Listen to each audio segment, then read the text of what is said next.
Boleh langsung Reza. Tanya, Pak Roy. iya. Terima kasih Ibu, kajiannya sangat menarik sebetulnya. Cuman gimana kalau untuk proyek itu bisa dilaksanakan di sekolah saya? Soalnya kan paling tidak proyek itu ide gagasannya juga dari anak-anak. Nah, sayangnya anak-anak itu tuh menemukan ide gagasan serta menyelesaikan proyek itu belum terbiasa. Padahal di kurikulum ini kan ada pembelajaran proyek. Nah, masalahnya banyak miskonsepsi di situ. Sehingga yang dilakukan Bapak Ibu guru bukan proyek, tapi banyak yang melakukan problem based learning. Nah, ini kendalanya situ. Kalau anak-anak harus dibuat satu proyek yang seperti Ibu sampaikan tadi, kira-kira memungkinkan ya anak-anak bisa membuat gagasan baru, menyelesaikan permasalahan serta memberikan hasil dari DL-nya tadi. Terima kasih, Bu. Oke, baik. Baik, terima kasih Pak Roy. Saya kira langsung dulu ya, langsung dijawab Bu Jusniar ya. Baik, terima kasih Ibu. banyak Pak Roy ya. Baik. Memang project based learning itu bahkan tidak bisa satu kali pertemuan Pak Roy ya. Oke. Biasanya kalau saya lihat implementasinya mahasiswa kami ini rata-rata dua kali pertemuan. Dan itu bisa kita efisiensikan, katakanlah ya, ketika mengevaluasi eh, apa namanya project itu biasanya dia melakukannya melalui IG ataukah mungkin fasilitas lain dan di sana dia respon Pak Roy ya. Jadi kadang-kadang untuk apa mempertandingkan antara project kelompok satu dengan yang lain itu tergantung dari komentar ataukah banyaknya apa namanya improve dari kalangan ya, kalangan sekolah tentunya. Jadi disebar secara luas. Biasanya ada fasilitas-fasilitas di sekolah, katakanlah mungkin ada websitenya sekolah itu sehingga mereka bisa merespon. Dan saya kira kita memulai dari hal-hal kecil. Katakanlah poster Pak Roy ya, kemudian dia insert dengan prinsip GC, katakanlah save energy, kemudian isinya tetap di dalam ya, isinya kontennya itu tetap materi. Kalau yang kemarin itu karena memang masih sebelum masuk praktek itu kan dia belum mendesain praktek, tetapi dia masih di kesetimbangan, masih alurnya itu terkait materi, tapi mereka bagaimana menghubungkan antara materi satu dengan materi lain dalam bentuk poster. Dan itu ketika mereka mempresentasikan ternyata anak-anak kita itu punya kompetensi yang besar. Hanya saja mungkin kita selalu meragukan begitu. Jadi jangan sampai kita selalu merasa ragu, bisa ndak ya dari isu yang kita berikan bisa direspon dengan mahasiswa kita. Insya Allah siswa kita itu kan sudah 100% melek teknologi. Mungkin nah ini yang terseok-seok Pak Muhlis ya, kita ini terpaksa saya kadang-kadang bercerita itu artificial intelligence itu kan saya baru ngerti juga 4 tahun terakhir ini setelah saya kadang-kadang metodologi penelitian itu Pak Mulis kok cepat banget dia review ternyata dia pakai chat GPT ya jadi kalau kita misalnya tidak mengikuti irama teknologi anak-anak ya kita akan tertinggal mungkin begitu Pak Rewi jangan katakan ini kurang bisa jadi pasti bisa insya Allah dengan tetap mengacu pada sintaks-sintaks apa namanya project based learning. Dan saya Oke. kira memulai masalahnya juga dari masalah yang terkait dengan indikator yang kita rumuskan. Begitu mungkin Pak Mulis. Ya, terima kasih banyak Ibu. Ya, kasih kembali. Luar biasa pertanyaan dan jawaban dari beliau ya. Oke, tetap semangat. Silakan mungkin ada satu penanya lagi. Silakan Bapak Ibu, raise hand atau mungkin pertanyaan di chat.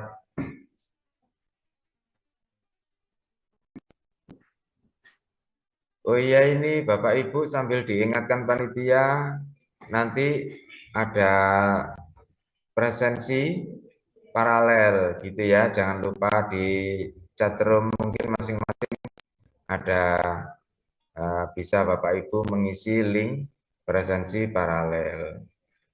Monggo Bapak Ibu, mungkin ada yang bertanya lagi. Ini hadir 26 hadirin di room 5 ini ya. Sungguh ini jumlah yang luar biasa, mengingat ini menarik judul-judul masalah-masalah yang diangkat oleh para pemakalah. Silakan Bapak Ibu, ada lagi yang bertanya? Izin Bapak. Alhamdulillah. Silakan Ibu Vika Nafila.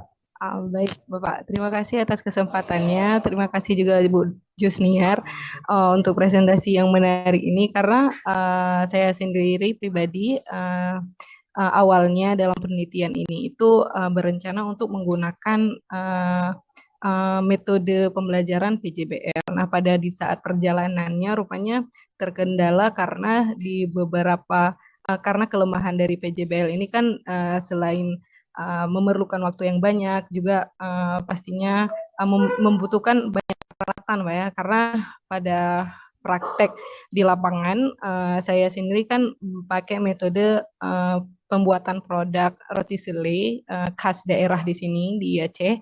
Nah, di situ pada penelitiannya tidak rencananya awal mau penelitian menggunakan metode itu, tapi pada akhirnya karena metode itu dari awal hingga akhir itu memang memerlukan tidak bisa itu memang ketika menggunakan metode itu kan harus semuanya itu mengutamakan siswa untuk pada proyeknya itu. Jadi sebetulnya kita juga sebagai pengarah saja atau pembimbing. Jadi karena di situ juga proyek itu sebagai dasar penelitian saya, jadi menurut saya menggunakan PJBL itu agak rancu ya karena idenya dari saya gitu. Jadi karena PJBL itu kan harus memunculkan ide dari peserta sendiri gitu. Itu gimana Bu? Apakah yang jadi pertanyaan tuh apakah PJBL itu harus selalu muncul ide dari siswa atau memang kita sebagai guru nantinya misalnya boleh dari ide kita, kemudian peserta didiknya yang membuat inovasinya gitu. Itu aja mungkin Ibu. Terima kasih Bapak, Ibu. Baik, makasih banyak Bu Vika. Mbak Vika atau Bu Vika? Mbak Vika ya. Ya, baru penelitian Oke, ya. baik. Mungkin peristilahannya bukan metode ya, Bu Vika. Kalau PJBL ini model ya. Oke, karena di dalam model itu kan bisa kita gunakan beberapa metode ya. Kalau sekiranya kita mengharapkan kadang-kadang masalah dari siswa, tapi kan kita perlu stimulasi ya, Bu Vika ya. Itu memang apalagi kita punya siswa sekarang ini ya agak susah, maka bisa fleksibel ya. Dari siswa ada stimulasi atau mungkin kita sendiri yang memberikan stimulasi dulu supaya bisa muncul masalah tersebut. Ya, tetapi karena kita diarahkan oleh kurikulum, Bu Fika ya, maka jangan sampai masalahnya jauh keluar dari kurikulum tersebut. Makanya saya katakan boleh saja gurunya yang menstimulasi ya untuk apa namanya permasalahan dasar, kemudian ditindaklanjuti oleh siswa. Karena dari sana kan merancang proyek dan proyek itu tidak main-main waktunya, betul Bu Fika katakan bahwa salah satu kelemahan PJBL itu adalah dari sisi waktu yang lebih. Nah, tapi di sisi lain ketika siswanya sudah nyaman ya kan, nah itu justru memberikan rasa lain tersendiri, rasa stimulasi critical thinking untuk selanjutnya ke creative thinking ya. Jadi itu bisa fleksibel Bu Fika ya. Jadi jangan kita berharap bahwa melulu dari siswanya. Jangan sampai kalau dari siswanya itu dia mengambil masalah di luar konteks yang kita akan bahas ya. Oke, makasih banyak Dek. Nah, kita lanjutkan. Saya punya mahasiswa ini dua yang melakukan ini. Awalnya juga selalu mengeluh ya kan. Nah, tetapi pada akhirnya setelah kerjasama dengan guru karena memang project based learning itu butuh effort tinggi, butuh mempersiapkan waktu yang banyak. Karena kadang kan misalnya video terkait apa, itu kan mereka selalu bertanya melalui Google Classroom-nya kan. Ya, tapi bisa kita mangkas di bagian menguji dan mengevaluasi dengan menggunakan sosial media, IG misalnya ya. Jadi mungkin Bu Fika mengatakan siapa yang banyak jempolnya, ya toh, itu rewardnya lebih besar ya. Mungkin Bu Fika. Baik, makasih banyak. Ya,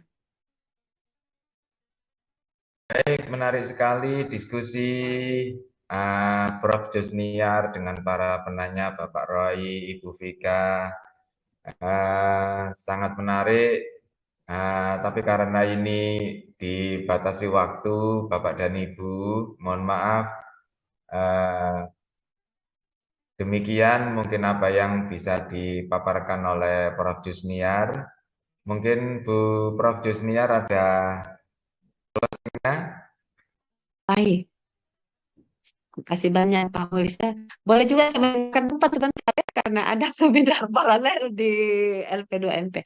Baik, ini secuil diskusi teman-temannya. Saya selalu mengatakan teman-teman, tapi insya Allah ketika kita bertemu di forum ilmiah dan kita selalu berniat bahwa di pertemuan ini ada manfaat yang kita bisa ambil, maka insya Allah itu akan memberikan keberkahan bagi kita semua. Terima kasih atas atensinya. Maaf jika dalam penyampaian tadi ada keterbatasan-keterbatasan. Makasih Pak Mulis, makasih semua. Saya akhiri. Assalamualaikum warahmatullahi wabarakatuh. Waalaikumsalam warahmatullahi wabarakatuh. Bu Prof. Jusniar, ini ada penyerahan sertifikat secara Oh ya, simbolis sebagai baik-baik. ungkapan terima kasih yang tak terhingga dari kami panitia SMK Kimia 2024 Unesa.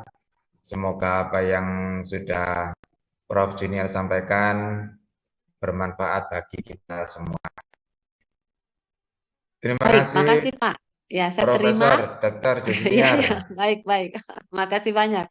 Saya izin live ya Pak Mulisa, sorry tidak mengikuti kelanjutannya. Baik, terima kasih atas semua yang disampaikan kepada kami. Selamat bertugas dan Baik-baik. kami akan melanjutkan ini Baik, makasih. sama-sama.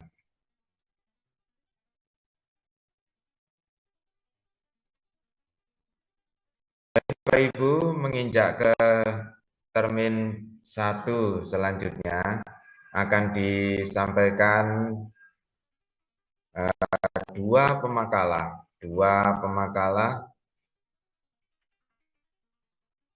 yaitu Bapak Roy Novahendra Henderson dan Ibu Haura Fadila Zamri. Bapak Roy tadi sudah hadir. Ibu Haura Hadir, Pak. baik. Jadi dimulai dari Bapak Roy menyampaikan presentasi 10 menit. Kemudian nanti dilanjutkan Ibu Haura presentasi juga 10 menit. Setelah itu kita lanjutkan dengan tanya jawab kurang lebih 5-10 menit. Baik, kepada beliau Bapak Roy Novahendra Henderson dipersilakan. Mungkin dalam penyampaian ini bisa disampaikan dari instansinya, nggih, Bapak Ibu, baik pemakalah maupun penanya nanti. Dipersilakan. Terima kasih Pak, sudah kedengaran semuanya. Ya, kami sudah mendengar Bapak Roy. Ya, mohon maaf sebelumnya saya sehari mengajar di SMA Negeri 1 Kedamaian. Terima kasih diberi kesempatan untuk melakukan presentasi. Sebetulnya saya ini dari generasi X Bapak Ibu. Jadi saya cukup malu nih karena sekarang dihadapkan dengan tantangan untuk mengajar generasi Z yang sudah melek teknologi. Nah, karena bahasanya ini terkait dengan bagaimana kita bisa mengimplementasikan teknologi dalam pembelajaran kimia, ya saya terpaksa ini tidak boleh menyerah, harus bisa melek teknologi juga. Meskipun saya bukan gamer, player, saya cuma sekedar istilahnya sekarang ini afiliator untuk ngambil game dari beberapa aplikasi yang saya sajikan. Karena memang tuntutannya seperti itu. Jangan sampai nanti kita mengajar anak tidak sama dengan zaman kita lahir dulu, belum ada komputer, nah apalagi internet. Makanya saya mencoba dari kondisi sehari-hari peserta didik saya itu memang banyak lah kita lakukan dengan pendekatan seperti kita dulu dengan memberikan reward atau punishment. Saya kira kok kurang cocok untuk kondisi anak-anak zaman now. Karena mereka ini yang kita mau bentuk adalah manusia, bukan barang. Nah, eh, generasi saya ini yang cuma berbekal sebagai fasilitator menghadapi gempuran Gen Z yang terbiasa bersenjatakan teknologi digital. Nah, ini yang perlu kita garis bawahi. Jadi saya mohon maaf kalau memang saya tidak terlalu banyak menguasai teknologi, apalagi game. Ya, saya cuma mencoba menyampaikan seperti yang disajikan penyaji pertama tadi, bahwasanya jangan sampai nanti kita tahu teknologinya tapi materinya salah. Nah, makanya saya mending pilih amannya hanya dengan mengambil seolah-olah materinya terkesan memanfaatkan teknologi. Padahal kita cuman perantaranya saja. Nah, ini situasi memang yang terjadi di kelas itu, kalau kita masuk kelas ya paling banyak anak-anak itu lagi asik main game, main HP, ya.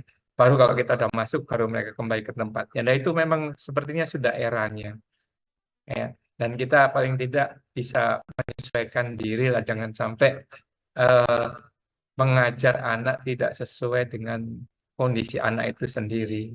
Ya, memang ini satu tuntutan yang cukup mengusik sebetulnya. Kalau saya nggak mengajar pakai teknologi, nanti anak-anak jadi bosan, enggan karena mereka tidak mengenaki hal itu. Artinya ya mau tidak mau kita ini yang udah mau pensiun terpaksa harus mencoba mengakali, karena terus terang generasi X ini banyak akal.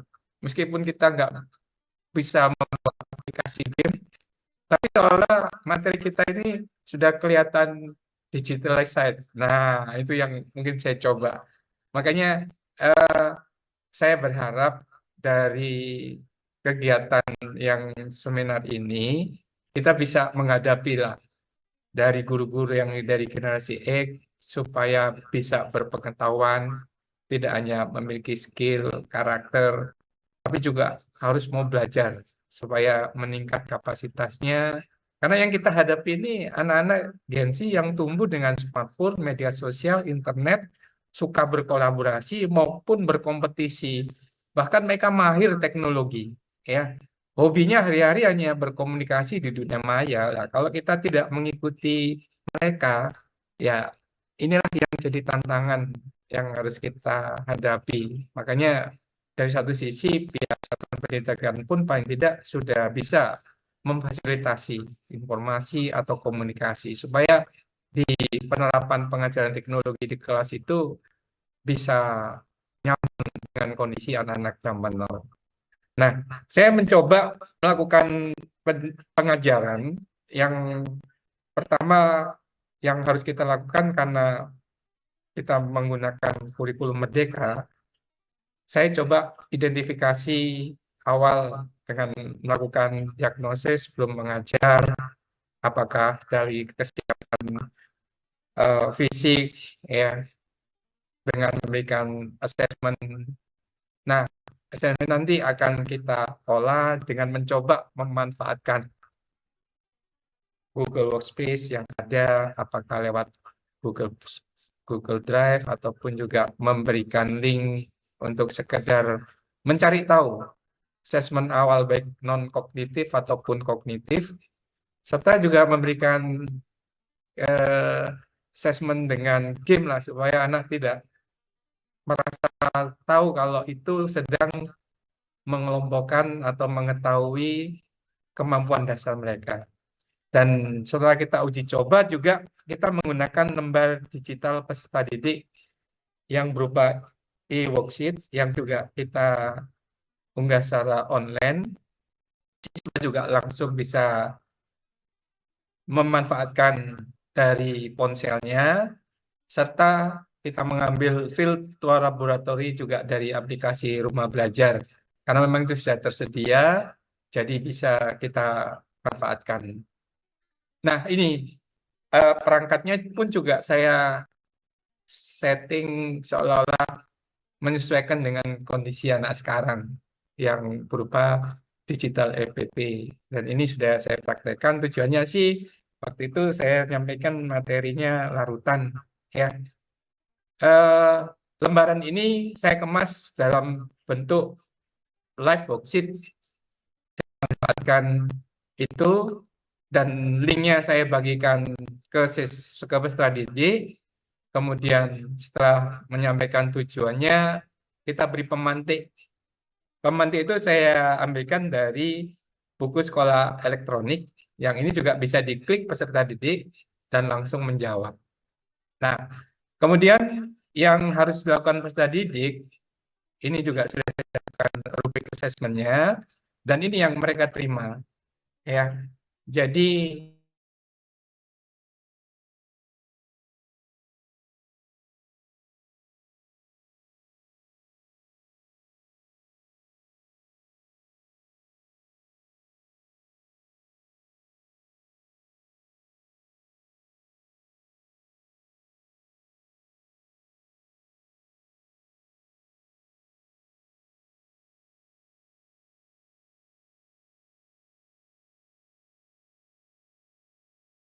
dari Rumah Belajar untuk virtual laboratorinya, ya.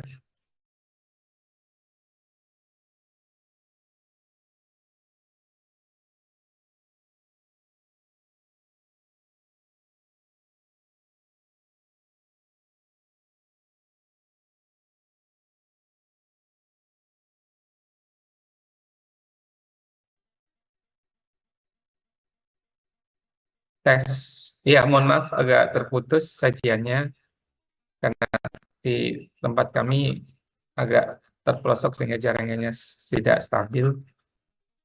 Namun bisa dibantu tayangannya juga boleh. Kalau enggak, memang saya cuma memanfaatkan fitur-fitur yang terdapat pada aplikasi Rumah Belajar. Di situ tersedia virtual laboratory yang saya gunakan sehingga terkesan seperti satu permainan buat anak-anak. Ya, di slide yang ke halaman 9, halaman 9.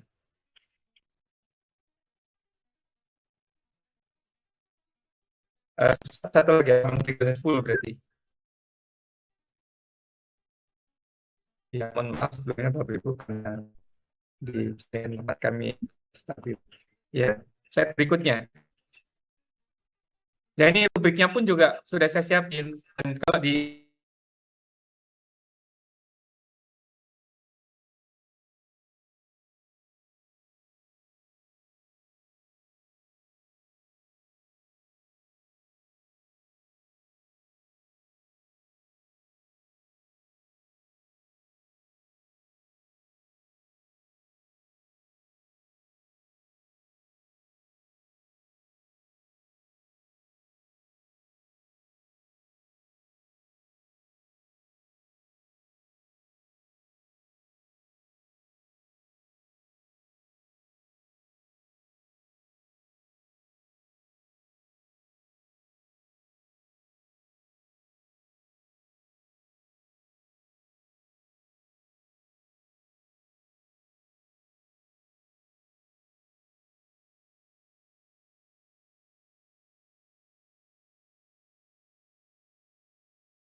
Ini sebentar ya, mohon maaf Bapak Ibu, saya sendiri ini coba untuk presentasi sekolah dengan harapan eh, bisa stabil, ternyata masih ada gangguan. Ya, ini saya cuma memanfaatkan materi dari eh, virtual laboratory di rumah belajar karena kita khawatir tadi sampaikan kita benar ada yang pinter membuat game, tapi kalau aplikasinya dia salah nanti terjadi miskonsepsi di anak-anak.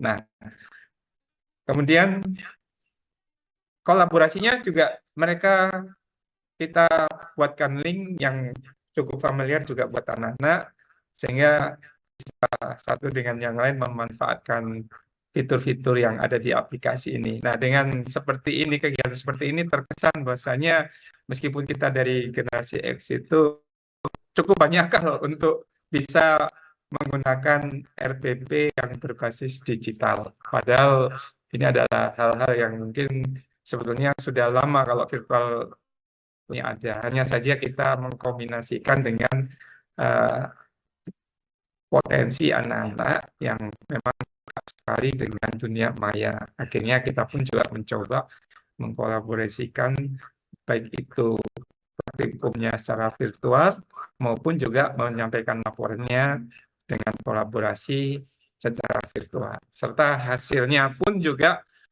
kita dikirimkan langsung oleh anak-anak lewat lembar, saya katakan kalau biasanya adalah lembar kerja peserta didik, ini saya ganti istilahnya jadi lembar aksi digital peserta didik. Jadi peserta pun juga kita kasih kesempatan untuk checklist sendiri apakah dia udah cukup baik atau sangat baik dalam materinya. Nah, saya kira itu sedikit hal yang bisa saya sajikan. Mohon maaf sebelumnya, mudah-mudahan bisa menginspirasi meskipun kita dari generasi X, kita tetap harus bisa mampu melawan anak-anak generasi Z di era pembelajaran digital kimia. Terima kasih Bapak. Mohon maaf kalau ada hal yang kurang terutama dalam stabilnya jaringan di lokasi kami. Terima kasih. Baik, terima kasih Bapak Roy Nova Hendra Henderson yang telah menyampaikan makalahnya dengan judul Pembelajaran Games Based Learning Kimia Digital Era Gen Z. Baik, Bapak Ibu, kita lanjutkan dulu dengan presentasi yang berikutnya oleh Ibu Haura Fadila Zamri dengan judul Analisis Berpikir Kreatif Siswa melalui penerapan model Problem Based Learning berbasis socio-scientific issue pada materi larutan penyangga. Kepada beliau dipersilakan. 10 menit, Ibu Haura. Baik, Pak. Sebelumnya saya izin share screen dulu, Pak. Silakan.